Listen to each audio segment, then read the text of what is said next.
നമ്മുടെ രാജ്യത്ത് ഈ വോട്ട് ചോരി എന്ന് പറയുന്നൊരു വലിയൊരു വിവാദം തുടങ്ങിയിരിക്കുകയാണ്. പക്ഷേ നമ്മുടെ കേരളത്തിലും സമാനമായ രീതിയിൽ തന്നെ തൃശ്ശൂർ അത് ആവർത്തിച്ചിരിക്കുന്നു. അതിനെപ്പറ്റി എന്താണ് DCC പ്രസിഡന്റ് എന്ന നിലയിൽ? അല്ല, നമ്മളെ സംബന്ധിച്ചിടത്തോളം നമ്മളിത് പറഞ്ഞു കഴിഞ്ഞതാണ്. അതായത് രാഹുൽ ഗാന്ധി കൊണ്ടുവന്ന വോട്ട് കൊള്ള, അത് രാജ്യത്തെ ജനാധിപത്യ ഭരണഘടനാ മൂല്യങ്ങളെ ഉയർത്തിപ്പിടിച്ചുകൊണ്ടുള്ള ഒരു പോരാട്ടമാണ്. അത് ജനങ്ങൾക്ക് വേണ്ടിയാണ്, ജനങ്ങളോടൊപ്പമാണ്. ഇവിടെ അദ്ദേഹം കൊണ്ടുവന്ന ക്രമക്കേട് അതിന് സമാനമായ രീതിയിലാണ് തൃശ്ശൂരിൽ നടന്നിട്ടുള്ളത്. അതിന് തുടക്കം കുറിച്ചത് ഇവിടെ നിന്ന് ജയിച്ച MP ആയ കേന്ദ്രമന്ത്രിയായ ശ്രീ സുരേഷ് ഗോപിയാണ്. അദ്ദേഹം ഇവിടെ വരുന്നു, അദ്ദേഹം ഒരു വീട്ടിൽ താമസക്കാരനാണെന്ന് കാണിക്കുന്നു. 11 വോട്ടുകളാണ് അദ്ദേഹത്തിൻ്റെയും അദ്ദേഹത്തിൻ്റെ അനിയൻ്റെയും കുടുംബത്തിൽ നിന്ന് ചേർത്തിയത്. അത് കഴിയുന്നു, അവർ പോകും. ഇപ്പം അവർക്ക് അവിടെ താമസമില്ല, ആ വീട് കൊടുക്കുകയും ചെയ്തു. അപ്പം അതൊരു ശരിയായ നിലപാടല്ല. മാത്രമല്ല, അങ്ങനെ വോട്ട് ചേർക്കാൻ തുടങ്ങിയാലേ ശരിയായ താമസ സ്ഥലത്ത് നിന്ന് മാറി ഒരു വോട്ട് പർപ്പസിന് വേണ്ടി ചെയ്യുക എന്ന് പറഞ്ഞു കഴിഞ്ഞാൽ ഒരു അധാർമികമായ ഒരു നടപടിയാണത്.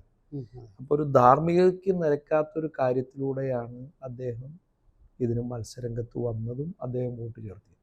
അത് അവിടം കൊണ്ട് തീരുന്നില്ല. BJPയുടെ സംസ്ഥാന ജില്ലാ നേതാക്കൾ ഈ നിയോജക മണ്ഡലത്തിന് പുറത്തു നിന്നുള്ള തൊട്ടപ്പുറത്തു നിന്നൊക്കെ കൊണ്ടുവന്ന് ഇവിടെ ഓരോ ഫ്ലാറ്റുകളിലും ചേർത്തിരിക്കുകയാണ്. 45 വോട്ട്, 100 വോട്ട്, അങ്ങനെ ഓരോ ഫ്ലാറ്റിൽ. ഇതൊക്കെ ഞങ്ങൾ അന്നേ കുറേ കണ്ടെത്തി പരാതി കൊടുത്തതാണ്. പക്ഷേ ബഹുമാനപ്പെട്ട ജില്ലാ കളക്ടർ എടുത്തൊരു നിലപാട്, അദ്ദേഹം പറഞ്ഞത് വോട്ടർ പട്ടികയിൽ പേര് വന്നു കഴിഞ്ഞാൽ പിന്നെ ഒന്നും ചെയ്യാൻ പറ്റില്ല എന്നാണ്. പക്ഷെ ഒരുപാട് ഞങ്ങൾ അത്രയും കോഷ്യസ് ആയിട്ട് ബൂത്തുകളിലൊക്കെ ശക്തിയുക്തം നിന്നപ്പോൾ കുറേ പേര് വരാതിരുന്നുണ്ട്, ചിലവരൊക്കെ വോട്ട് ചെയ്ത് പോയിട്ടുണ്ട്. പക്ഷെ ഇവർ തന്നെ അവകാശപ്പെടുന്നത് 65,000 വോട്ട് ചേർത്തി എന്നാണ്. അപ്പം അതിൽ എത്ര വോട്ട് ഇങ്ങനെയുണ്ടെന്ന് അവർ തന്നെ പറയണം. അത് കണ്ടെത്തേണ്ട ഉത്തരവാദിത്തം ഇലക്ഷൻ കമ്മീഷനാണ്. ഞങ്ങൾ കൊടുത്തിട്ടുള്ള ഒരു ബൂത്തിലെ പരാതി ഏകദേശം 45-50 പേരുണ്ട്. അപ്പം അങ്ങനെ ശരാശരി കണക്ക് കൂട്ടുമ്പോൾ ഇത് വലിയൊരു സംഖ്യയാണ് വരുന്നത്, എണ്ണാണ് വരുന്നത്. അപ്പം ഇത്രയും ക്രമക്കേട് നടന്നിട്ടുണ്ടോ? ഇത് വളരെ ലാഘവത്തോടു കൂടി പരാതി ഉണ്ടെങ്കിൽ എഴുതി കൊടുക്കട്ടെ, പരാതി കൊടുക്കട്ടെ, കോടതി പോട്ടെ എന്നല്ലല്ലോ പറയേണ്ടത്. ഈ വോട്ടർ പട്ടിക പ്യൂരിഫിക്കേഷൻ എന്ന് പറയുന്നത് ഇലക്ഷൻ കമ്മീഷന്റെ ഡ്യൂട്ടിയാണ്, അവരാണ് ചെയ്യേണ്ടത്. അതിന് സഹായകമാകുന്ന നിലപാടുകളാണ് രാഷ്ട്രീയ പ്രസ്ഥാനങ്ങളും പൊതുജനങ്ങളും സ്വീകരിക്കുന്നത്. ഒരു പരാതി കൊടുത്തില്ല എന്നതിൻ്റെ പേരിൽ നടന്ന ക്രമക്കേടല്ലാതാകുന്നു. അതാണ് ഇവിടെ പ്രസക്തമായ ചോദ്യം. ഇപ്പം സംഭവിച്ചു പോയ തെറ്റെന്താണെന്ന് കണ്ടുപിടിക്കുകയും അത് ക്രമക്കേട് വരുത്തിയത് ആരാണെന്ന് കണ്ടുപിടിക്കുകയും ചെയ്യേണ്ടതിന് പകരം തൊടുന്യായങ്ങൾ നിരത്തി ഇത് ചൂണ്ടിക്കാണിക്കുന്നവരെ അപഹസിക്കുന്ന രീതി കൈക്കൊള്ളുന്ന BJPയുടെ ഇലക്ഷൻ കമ്മീഷന്റെ നിലപാട് ശരിയല്ല. അപ്പം ഇതിന് ഉത്തരം പറയേണ്ട ആള് സുരേഷ് ഗോപിയാണ്. അദ്ദേഹം ഉത്തരം പറയാതെ കണ്ട് ഒഴിഞ്ഞു മാറുക. ശ്രീ K. സുരേന്ദ്രനാണ് അതിന് മറുപടി പറഞ്ഞത്. ഞങ്ങൾ ചോദിച്ചത് K. സുരേന്ദ്രനോടല്ല, ഞങ്ങളുടെ MP അല്ല അദ്ദേഹം, ഞങ്ങളുടെ MP സുരേഷ് ഗോപിയാണ്. അദ്ദേഹമാണ് ഈ ക്രമക്കേടിനെ കുറിച്ച് മറുപടി പറയുന്നത്. പാർട്ടിക്കെല്ലാം അറിയാം, പാർട്ടി പറയും, അത് ധാർഷ്ട്യമാണ്. സുരേഷ് ഗോപി പറയാതിരിക്കുന്ന ഒന്നുകിൽ ഈ ക്രമക്കേടിനെ അദ്ദേഹം ന്യായീകരിക്കുന്നു, അല്ലെങ്കിൽ അദ്ദേഹത്തിന്റെ ധാർഷ്ട്യമാണ്. ഏതായാലും അദ്ദേഹത്തിന് ഒരു അറിവും കൂടെ ഉണ്ടാണെന്ന് എന്താ സംശയം? അദ്ദേഹത്തിന് അറിവില്ല എന്നൊന്നും പറയാൻ പറ്റില്ല. അതാണ് സുരേന്ദ്രൻ പറയുന്നത്. അദ്ദേഹം വന്നു, അദ്ദേഹം പാർട്ടിയാണ് അദ്ദേഹത്തെ നിർത്തി, അദ്ദേഹം ജയിച്ച് MP ആയി, അങ്ങനെയല്ലല്ലോ പറയേണ്ടത്. ഈ പറയുന്നത് സുരേഷ് ഗോപി തന്നെ 11 വോട്ട് ഇങ്ങനെ ചെയ്തിരിക്കുക, അത് കഴിഞ്ഞ് പോയിരിക്കുകയാണ്. അപ്പം ആ ഒരു നിലപാട് ശരിയായ നിലപാടല്ല. അത്തരത്തിൽ പോയാൽ ജനാധിപത്യത്തിന് ഭൂഷണമല്ല, ഇതൊരു കളങ്കം ഉണ്ടായിരിക്കുകയാണ് ഈ തെരഞ്ഞെടുപ്പ് വിജയത്തിൽ. അതൊരു അധാർമികമായ, നമ്മുടെ കേരളത്തിൽ ഇങ്ങനെ ഉണ്ടായ ഒരു ജില്ല എന്ന നിലയ്ക്ക് നമ്മുടെ ഭാഗത്തു നിന്ന് എങ്ങനെയായിരിക്കും ഇത്? അല്ല, ഞങ്ങളിപ്പോൾ ഇതുമായി ബന്ധപ്പെട്ട് പൊതുജന സമക്ഷമാണ് ഞങ്ങൾക്ക് പറയാനുള്ളത്. ഞങ്ങൾ പറഞ്ഞുകൊണ്ടിരിക്കുകയാണ്. ഞങ്ങളിപ്പോൾ അതിൻ്റെ വോട്ടർ പട്ടിക പരിശോധന ആരംഭിച്ചു. ഇന്നലെ 17 ബൂത്ത് ഉണ്ടായിരുന്നു. ഇന്നും നാളെയും അവധി കൊടുത്ത് ഇന്ന് ഞങ്ങളുടെ നൈറ്റ് മാർച്ചാണ്. ഈ വോട്ടർ പട്ടികയിലെ ക്രമക്കേടിനെതിരെ ഇന്ന് രാജ്യവ്യാപകമായി നടക്കുന്ന ഫ്രീഡം ലൈറ്റ് നൈറ്റ് മാർച്ചാണ്. അതുകൊണ്ട് ഇന്നില്ല, നാളെ ഓഗസ്റ്റ് 15 ആയതുകൊണ്ട്, സ്വാതന്ത്ര്യ ദിനമായതുകൊണ്ട് അതിന് 16-ാം തീയതി വീണ്ടും ആരംഭിക്കും. ഈ കോൺസ്റ്റിറ്റ്യുവൻസിയിലെ മുഴുവൻ ബൂത്തുകൾ ഞങ്ങൾ പരിശോധിക്കും.